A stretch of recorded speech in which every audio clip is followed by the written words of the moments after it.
लोगों को अपने सपने मत बताओ, बस उन्हें पूरा करके दिखाओ, क्योंकि लोग सुनना कम और देखना ज़्यादा पसंद करते हैं। हेलो ऑफिसर, कैसे हो? आशा करते हैं एकदम मस्त होंगे, गजब होंगे और बिंदास होंगे और अपने एग्ज़ाम की तैयारी में एकदम अच्छे तरीके से लगे होंगे। स्वागत है आप सभी का ऑफिसर की क्लास में।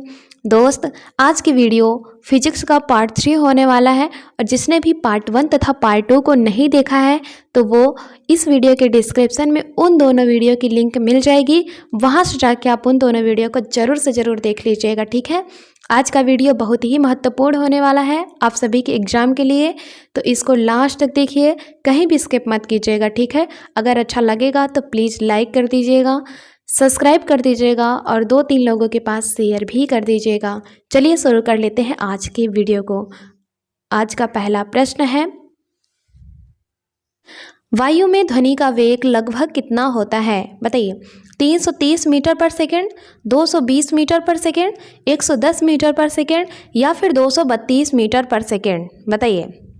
तो आपका सही जवाब हो जाएगा ऑप्शन नंबर ए, 330 मीटर पर सेकेंड वायु में ध्वनि का वेग होता है, ठीक है। आरआरपी 2002 और एसएससी 2020 में आया हुआ क्वेश्चन है। अब चलते हैं अगले वाले प्रश्न पे। किस माध्यम में ध्वनि सबसे तेज चलती है? ठोस में, द्रव में, गैस में या फिर वायु में? आप लोग कमेंट बॉक्स में बताइए। तो इसका सही जवाब हो जाएगा ठोस में ध्वनि सबसे तेज चलती है, ठीक है। यूपीपीसीएस 2014 में आया हुआ क्वेश्चन है। अब चलते हैं अगले वाले प्रश्न पे। कीड़ों तथा हानि पहुंचाने वाले तत्वों को घरों से दूर भगाने के लिए प्रयोग में लाया जाता है। क्या प्रयोग में लाया जाता है? आप लोग बताइए। अल्ट्रासोनिक तरंग, रेडियो तरंग, सबसोनिक तरंग या फिर इनमें से कोई नहीं? आपका सही जवाब हो जाएगा अल्ट्रासोनिक तरंग, ठीक है। ऑप्शन नंबर ए सही हो जाएगा। जो अल्ट्रासोनिक तरंग होती हैं वह कीड़ों तथा हानि पहुंचाने वाले तत्वों को घरों से दूर भगाने के लिए प्रयोग में लाया जाता है, ठीक है। अब चलते हैं अगले वाले प्रश्न पे। किसी औसत वयस्क व्यक्ति के लिए ध्वनि की श्रव्य सीमा कितनी है? बताइए। तो आपका इसका सही जवाब हो जाएगा ऑप्शन नंबर बी, 20 हर्ट्ज से लेके 20,000 हर्ट्ज तक एक वयस्क व्यक्ति के लिए ध्वनि की श्रव्य सीमा होती है, ठीक है। एसएससी 2019 में आया हुआ क्वेश्चन है।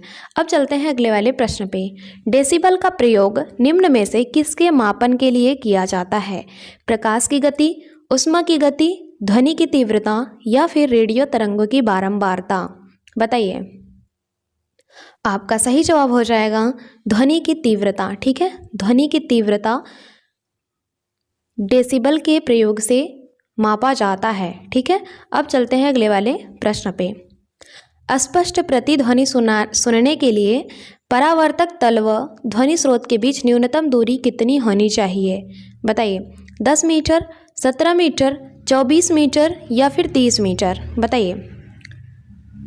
तो अस्पष्ट ध्वनि सुनने के लिए परावर्तक तल व ध्वनि स्रोत के बीच न्यूनतम दूरी 17 मीटर होनी चाहिए, ठीक है। ऑप्शन नंबर बी सही हो जाएगा, 17 मीटर होनी चाहिए। अब चलते हैं अगले वाले प्रश्न पे। ध्वनि तरंगे किसके कारण प्रतिध्वनि उत्पन्न करते हैं? अपवर्तन, विवर्तन, परावर्तन या फिर इनमें से कोई नहीं? बताइए। तो इसका सही जवाब हो जाएगा ऑप्शन नंबर सी, परावर्तन के कारण प्रतिध्वनि उत्पन्न करती हैं, ठीक है। अब चलते हैं अगले वाले प्रश्न पे।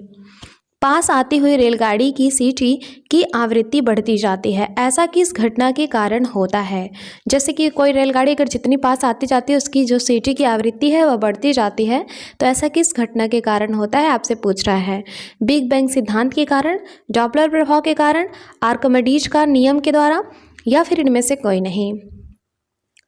तो आपका सही जवाब हो जाएगा ऑप्शन नंबर बी, डॉपलर प्रभाव के कारण ऐसा होता है, ठीक है। अब चलते हैं अगले वाले प्रश्न पे।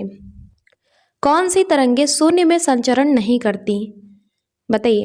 प्रकाश, ध्वनि, इलेक्ट्रोमैग्नेटिक या फिर ऊष्मा? एमपीपीएससी 2000 में आया हुआ क्वेश्चन है। तो आपका सही जवाब हो जाएगा ऑप्शन नंबर बी, ध्वनि जो होती हैं वह शून्य में संचरण नहीं करती हैं, ठीक है। अब चलते हैं अगले वाले प्रश्न पे। अगला वाला क्वेश्चन है इको साउंडिंग का प्रयोग होता है, बताइए कहाँ पे इको साउंडिंग का प्रयोग होता है। ऑप्शन नंबर ए है ध्वनि में कंपन उत्पन्न करने के लिए, ऑप्शन नंबर बी है समुद्र की गहराई मापने के लिए, ऑप्शन नंबर सी है ध्वनि की आवृत्ति बढ़ाने के लिए, या फिर इनमें से कोई नहीं, बताइए। तो आपका सही जवाब हो जाएगा ऑप्शन नंबर बी, समुद्र की गहराई मापने के लिए इको साउंडिंग का प्रयोग होता है। ठीक है, अब चलते हैं अगले वाले प्रश्न पे। प्रकाश तरंग किस प्रकार की तरंग है? जो प्रकाश तरंग है वह किस प्रकार की तरंग है? अनुप्रस्थ, अनुदैर्ध्य, प्रगामी, या फिर इनमें से कोई नहीं। तो आपका सही जवाब हो जाएगा अनुप्रस्थ तरंगे हैं। ठीक है, ऑप्शन नंबर ए सही हो जाएगा। अगला वाला क्वेश्चन है आप सभी के लिए, निम्नलिखित में से कौन सी घटना यह निर्णय लेने में सहायक होती है कि प्रकाश एक अनुप्रस्थ तरंग है? बताइए। व्यतिकरण, विवर्तन, ध्रुवीकरण, या फिर अपवर्तन, बताइए। तो इसका सही जवाब हो जाएगा ऑप्शन नंबर सी, ध्रुवीकरण। ठीक है, ध्रुवीकरण घटना जो होता है यह निर्णय लेने में सहायक होती है कि प्रकाश एक अनुप्रस्थ तरंग है। ठीक है, अब चलते हैं अगले वाले प्रश्न पे। प्रकाश के विद्युत चुंबकीय स्वरूप की खोज किसने की? बताइए। जो प्रकाश के विद्युत चुंबकीय स्वरूप की खोज किसने की? स्नेल ने, न्यूटन ने, मैक्सवेल ने, या फिर यंग ने? तो आपका सही जवाब हो जाएगा ऑप्शन नंबर सी, मैक्सवेल ने खोज किया था। ठीक है, अब चलते हैं अगले वाले प्रश्न पे। प्रकाश विकिरण की प्रकृति होती है, बताइए। प्रकाश विकिरण की प्रकृति होती है तरंग के समान, कण के समान, तरंग एवं कण दोनों के समान, या फिर तरंग एवं कण दोनों के समान नहीं, बताइए। तो आपका सही जवाब हो जाएगा ऑप्शन नंबर सी, तरंग एवं कण दोनों के समान होती है प्रकाश विकिरण की प्रकृति। ठीक है, अब चलते हैं अगले क्वेश्चन पे। प्रकाश वेग किस में अधिकतम होता है? प्रकाश वेग किस में अधिकतम होता है? हीरे, पानी, निर्वात, या फिर हाइड्रोजन में, बताइए। आपका सही जवाब हो जाएगा ऑप्शन नंबर सी, निर्वात में प्रकाश का वेग अधिकतम होता है। ठीक है, अब चलते हैं अगले वाले प्रश्न पे। सूर्य का प्रकाश हमारे पास लगभग कितने समय में पहुंचता है? 8 मिनट, 2 मिनट, 6 मिनट, या फिर 4 मिनट? आप लोग कमेंट बॉक्स में बताइए। तो इसका सही जवाब हो जाएगा ऑप्शन नंबर ए, 8 मिनट में सूर्य का प्रकाश हमारे पास पहुंचता है। ठीक है, अब चलते हैं अगले वाले प्रश्न पे। सूर्य ग्रहण के समय सूर्य का कौन सा भाग दिखाई देता है? बताइए।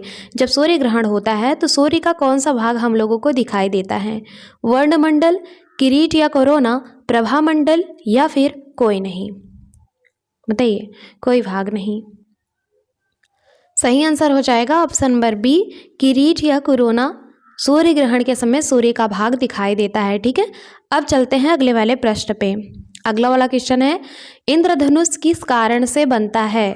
अपवर्तन और परिक्षेपण के कारण, प्रकीर्णन और अपवर्तन के कारण, विवर्तन और अपवर्तन के कारण, या फिर अपवर्तन और परावर्तन के कारण, बताइए।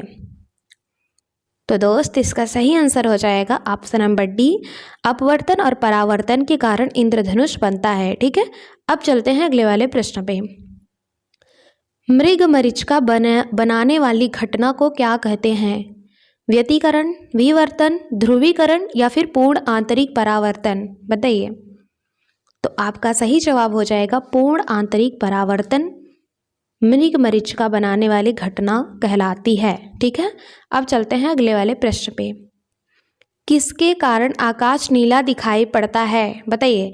अपवर्तन के कारण, परावर्तन के कारण, प्रकीर्णन के कारण, वर्ण विक्षेपण के कारण, बताइए। विक्षेपण के कारण। बहुत ही इंपॉर्टेंट क्वेश्चन है आप सभी के लिए, तो इसका सही जवाब हो जाएगा ऑप्शन नंबर सी, प्रकीर्णन के कारण आकाश नीला दिखाई देता है। ठीक है, अब चलते हैं अगले वाले प्रश्न पे। अगला वाला क्वेश्चन है, सूर्योदय एवं सूर्यास्त के समय वायुमंडल में लालिमा किस कारण छा जाती है? बताइए। ये भी बहुत ही इंपॉर्टेंट प्रश्न है, बहुत ही एग्जाम में आया हुआ क्वेश्चन है। तो बताइए।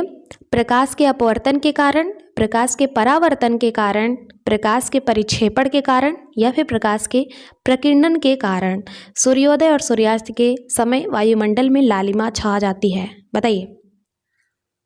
तो आपका सही जवाब हो जाएगा ऑप्शन नंबर डी, प्रकाश के प्रकीर्णन के कारण सूर्योदय और सूर्यास्त के समय वायुमंडल में लालिमा छा जाती है। ठीक है, अब चलते हैं अगले वाले प्रश्न पे। अगला वाला क्वेश्चन है आप सभी के लिए, इंद्रधनुष में किस रंग का विक्षेपण सबसे अधिक होता है?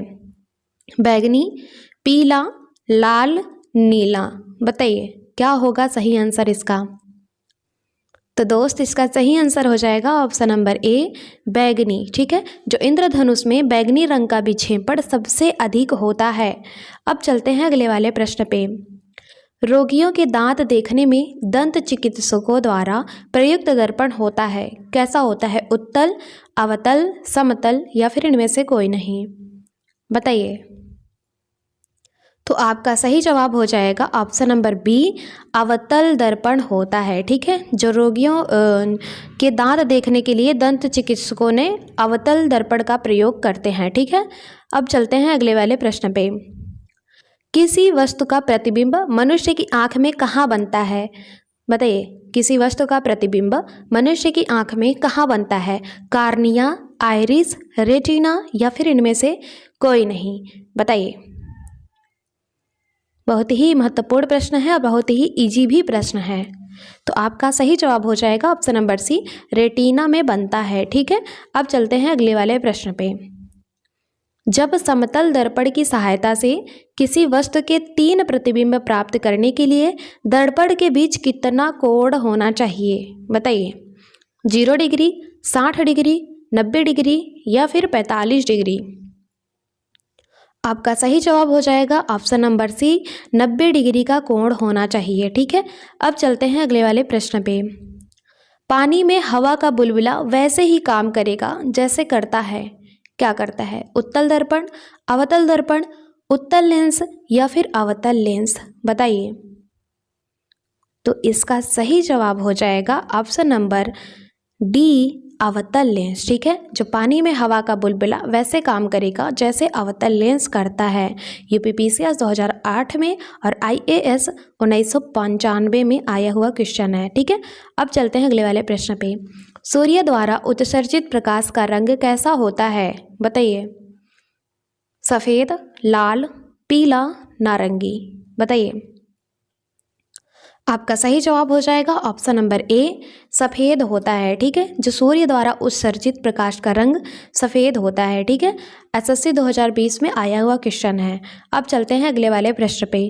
3 मूल रंग हैं, कौन से हैं? हरा, पीला, लाल या फिर नीला, पीला, लाल या फिर नीला, लाल, हरा या फिर नीला, पीला, हरा? यूपीपीसीएस 2013 में आया हुआ क्वेश्चन है। ठीक है, आपका सही आंसर हो जाएगा ऑप्शन नंबर सी, नीला, लाल, हरा जो होता है वह 3 मूल रंग हैं। ठीक है, अब चलते हैं अगले वाले प्रश्न पे। अगला वाला क्वेश्चन है, निम्नलिखित में से किसका तरंग दैर्ध्य अधिकतम होता है? बताइए। नीला, पीला, हरा, लाल? बताइए। तो सही आंसर हो जाएगा ऑप्शन नंबर डी, जो लाल रंग का तरंग दैर्ध्य सबसे अधिकतम होता है। ठीक है, अब चलते हैं आगे वाले क्वेश्चन पे। लाल कांच को अधिकता पर गर्म करने पर वह दिखाई देता है, यानी लाल कांच को जब ज़्यादा गर्म कर देते हैं तो वह कैसा दिखाई देता है? लाल, हरा, नीला या फिर पीला? बताइए। आपका सही जवाब हो जाएगा ऑप्शन नंबर बी, हरा दिखाई देता है। ठीक है, आरआरबी 2005 में आया हुआ क्वेश्चन है। दोस्त ये आपका लास्ट क्वेश्चन था। टोटल हमने 30 प्रश्न करा दिए। आशा करते हैं अच्छे लगे होंगे। अगर अच्छा लगा होगा तो प्लीज़ लाइक कर दीजिएगा, 2-3 लोगों के पास शेयर भी कर दीजिएगा और सब्सक्राइब भी कर लीजिएगा। ठीक है दोस्त, इस वीडियो में जो कुछ भी गलती लगा होगा उसको भी ज़रूर से ज़रूर कमेंट बॉक्स में बताइएगा। हमसे इतना देर तक आप जुड़े रहें उसके लिए तहे दिल से थैंक यू, धन्यवाद। मिलते हैं अगले वाले वीडियो में, तब तक के लिए जय हिंद, जय भारत।